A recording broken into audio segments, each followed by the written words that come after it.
नमस्कार, Ujjwala home kitchen मध्ये तुमच्या सर्वांचे खूप खूप स्वागत आहे। आज आपण वॉटरमेलन मिल्कशेक बनवणार आहोत। त्यासाठी कलिंगड घेतलेले, 1 वाटी साखर लागणार आहे आपल्याला, आईस क्यूब घेतलेले आहे, 1 कप दूध लागणार आहे आणि 2 ते 3 चमचे रोज सिरप घेतलेला आहे। ते मिक्सरच्या भांड्यामध्ये आपण कलिंगडाचे पीसेस टाकून घ्यायचे आहेत। रेसिपी मध्ये पुढे जाण्याच्या अगोदर जर आपण चॅनलवर नवीन असाल तर प्लीज चॅनलला सबस्क्राइब करा। दूध टाकून घेतलेला आहे आपण 1 कप येथे। 2 ते 3 चमचे आपल्याला साखर टाकायची आहे। आपल्या आवडीनुसार साखरेचं प्रमाण कमी जास्त केलं तरीही चालू शकेल। आणि 2 चमचे येथे रोज सिरप घेतलेला आहे मी, किंवा रूह अफजा आपण येथे टाकून घेतलं तरी सुद्धा छान लागतं। येथे आईस क्यूब घेतलेला आहे 3 ते 4।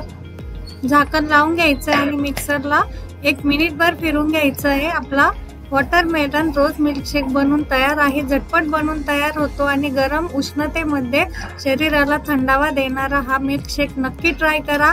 कसा झाला कमेंटमध्ये मला नक्की सांगा आणि आवडला असेल तर आपल्या चॅनलला लाईक, शेअर आणि सबस्क्राइब करायला विसरू नका, म्हणजेच असे येणारे छान छान व्हिडिओ तुम्हाला बघायला भेटेल।